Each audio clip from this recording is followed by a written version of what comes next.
Bismillahirrahmanirrahim. Spirit does not toss itself about in the external play of chance occurrences. On the contrary, it is that which determines history absolutely, and it stands firm against the chance occurrences which it dominates and exploits for its own purpose. It is not economic or political reforms, but rather it is the power of spirit, ideals, and faith that propels humankind forward. The spirit of Islam is personified in Imam Hussien.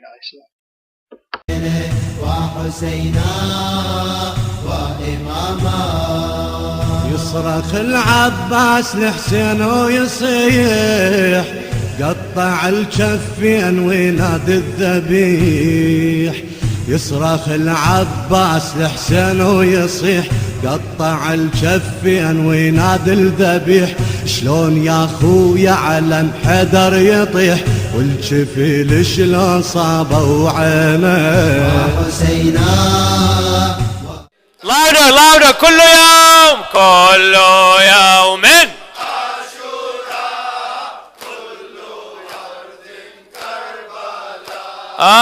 تتردد أصوات الشيعة لحسين تجدد للبيعة. وتتردد أصوات الشيعة لحسين تجدد للبيعة. للغايب هالسر انذيعة ميثاق العهد ومنبيعة. ميثاق العهد ومنبيعة.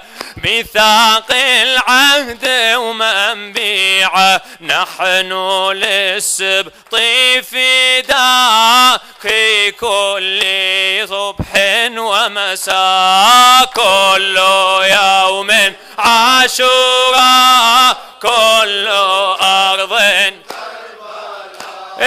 كل يوم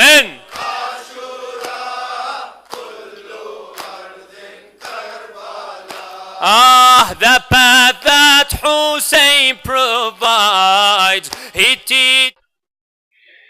Max Weber argued that capitalism was a result of a particular ethos or spirit within Protestant Christianity.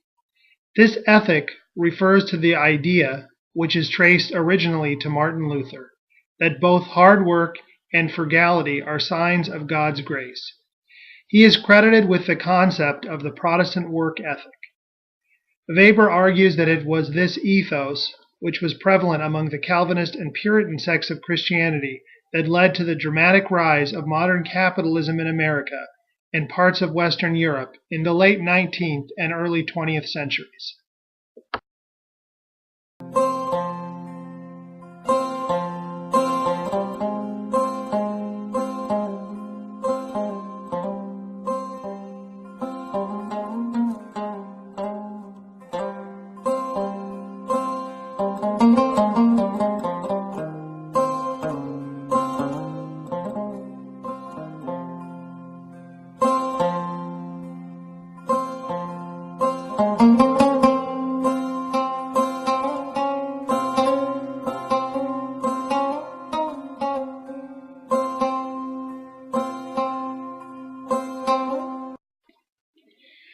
Before the rise of Islam in the Arabian Peninsula, the Arabs' belief systems were dominated by superstition and primitive forms of idol worship. Small patriarchal societies were formed based on kinship and tribal affiliation.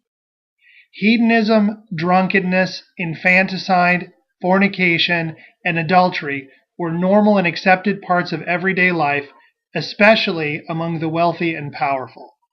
The economic system was based on warfare and raiding the caravans of neighboring tribes. The Kaaba housed hundreds of idols. The strategic housing of these idols encouraged the pagan Arabs and the surrounding areas to visit their idols in Mecca. During these visits, the pilgrims would trade with the merchants of Mecca, thus making the city an important commercial hub. Many of the early converts to Islam were from the lowest class of Meccan society, such as slaves and those with no tribal affiliation. Prominent companions of the Prophet ﷺ, such as Bilal, were slaves before converting to Islam. Other early converts, such as Ammar ibn Yasir, came from among the poor and disenfranchised of Meccan society. Other prominent companions, such as Salman al-Farsi, were immigrants. The ruling class of Mecca were the greatest enemies of the early Muslims. The leader of pre-Islamic Meccan society was Abu Sufyan. He was from the tribe of Bani Umayyah. The Prophet Muhammad ﷺ was from the tribe of Bani Hashim.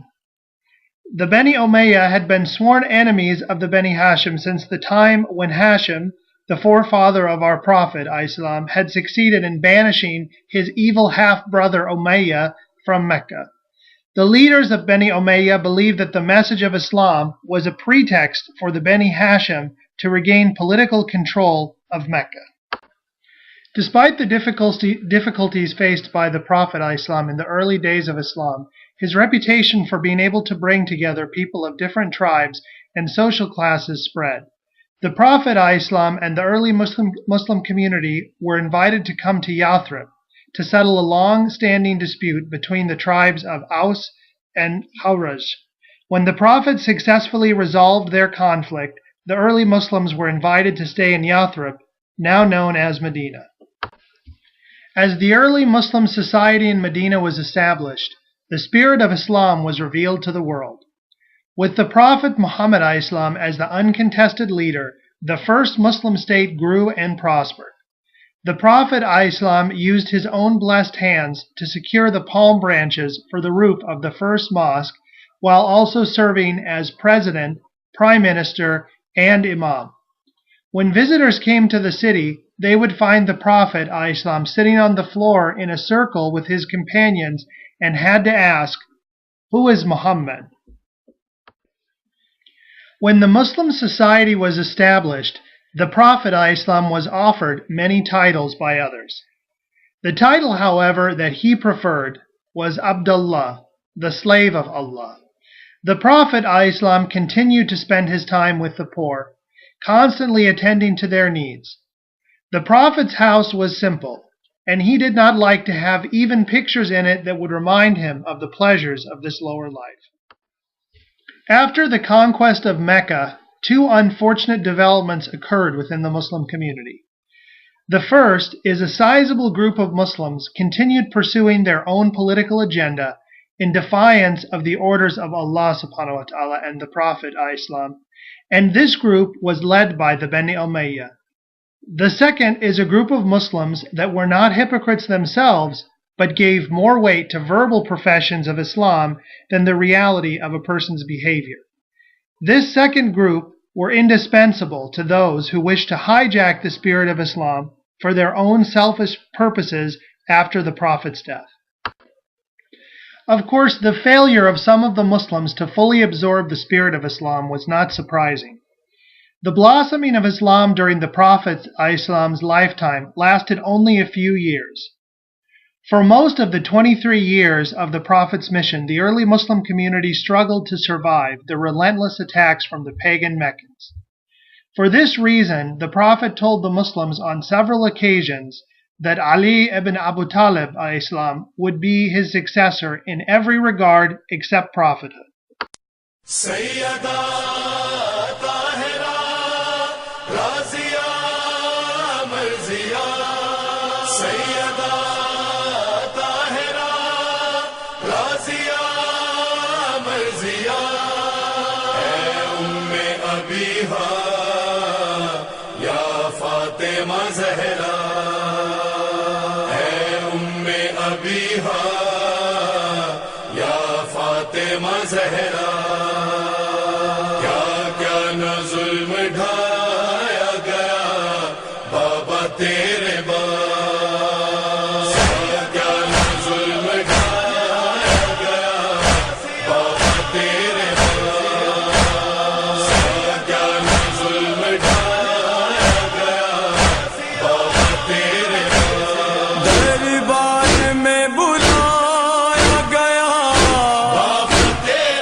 सितम की इंतहा मुझ पर है हो गई।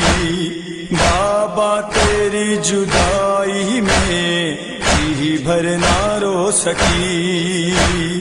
मुझको बहुत सताया गया बाबा तेरे पास, क्या जुल्म ढाया गया बाबा तेरे पास, क्या जुल्म ढाया गया बाबा तेरे पास। उम्मत ने सब भुला दिए एहसान रसूल के। The Arabs did not want to see prophethood and imamate united in one tribe.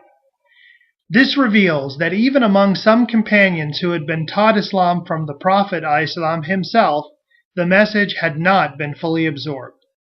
The idea that the people of a community, al-Nas, had the right to select their own leader in preference to a divinely appointed imam is an affront to the Islamic concept of submission to the will of Allah subhanahu wa ta'ala.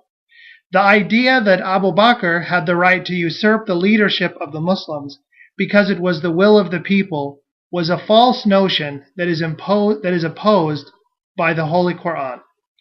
The creation of this false Khalifa and its institution in Muslim society was the primary cause of the fading of the spirit of Islam. When Imam Hussien ﷺ stated, "I invite you towards the Book of Allah and the Sunnah of the Holy Prophet, peace be upon him, because indeed Sunnah has been mutilated and hereby is revived. Whoever will accept my words, I will guide him towards the straight path," some people of his time were confused. The Muslim empire was much larger than at the time of the Prophet's death, and the Muslim Ummah was prosperous, and the mosques were full of worshippers. The Caliph Yazid lived in a palace. This palace was decorated with chairs made of silver and gold. Yazid sat on a throne studded with jewels. Yazid wrote in one of his famous couplets of poetry, "If drinking wine is prohibited in the religion of Muhammad, let it be so. I will accept Christianity. It is this world alone for us. There is no other world. We should not be deprived of the pleasures of this world." But Yazid was not merely a member of Muslim society, he was its leader. But Yazid was not content with being its leader. He wanted to be the uncontested leader. Yazid cared nothing about Islam. He only wanted to rule over the people like a Roman emperor. Yazid would demand the allegiance of those who had refused the pledge of allegiance to his father. The most important person for him was Imam Hussien a.s. When Al-Walid ibn Utbah ibn Abu Sufyan, the governor of Medina, was unable to secure a verbal pledge of loyalty from Imam Hussien a.s., Yazid became enraged and decided that he would stop at nothing to achieve his objective. Imam Ali a.s. said, "With respect to their morals, people resemble their rulers more than they resemble their fathers." Is it any wonder then that the original message of the Prophet Muhammad ﷺ was almost unrecognizable by the Muslims being ruled over by Yazid ibn Muawiyah? Is it surprising that the spirit of Islam had been so diminished? والمؤمنون والمؤمنات بعضهم أولياء بعض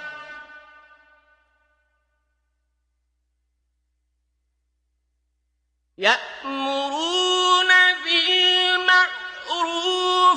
وينهون عن المنكر ويقيمون الصلاة ويؤتون الزكاة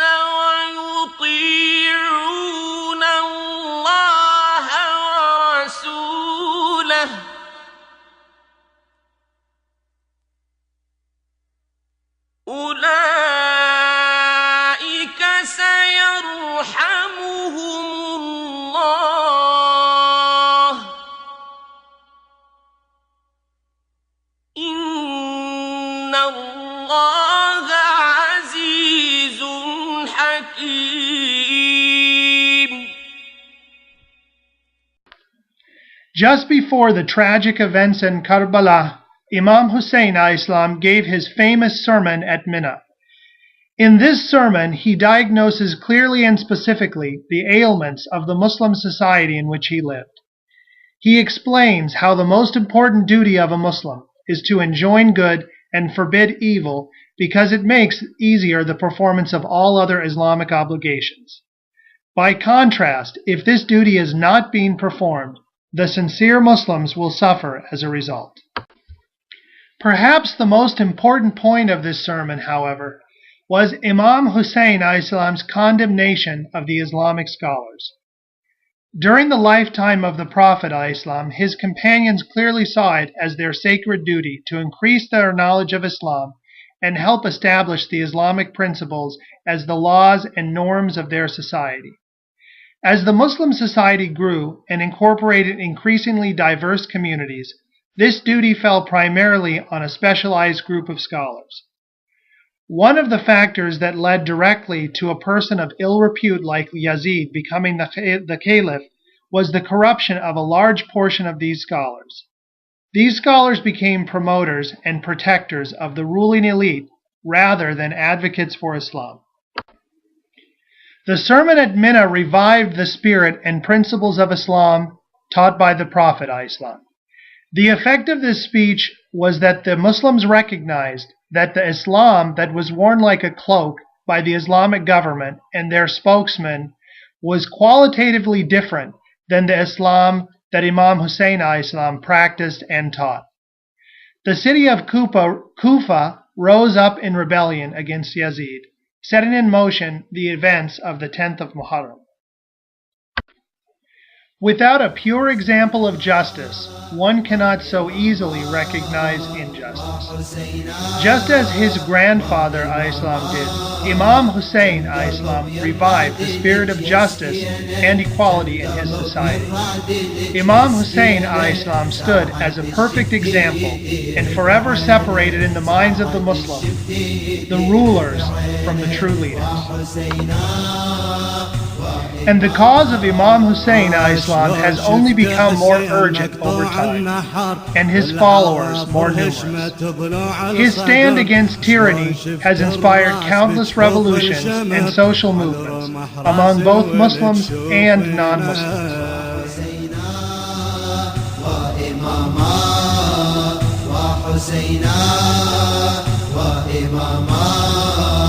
كم قلب يرعد لك يسكينه كم قلب يرعد لك يسكينه ساعة الشفتي يدير بعينه ساعة الشفتي يدير بعينه وحسينا وإماما دنقت لحسين مهضوم السهام وبالمثلث طاح مصيوب الإمام وصاح يسكينا إلك من السلام هل من ناصر يصرخ تسمعي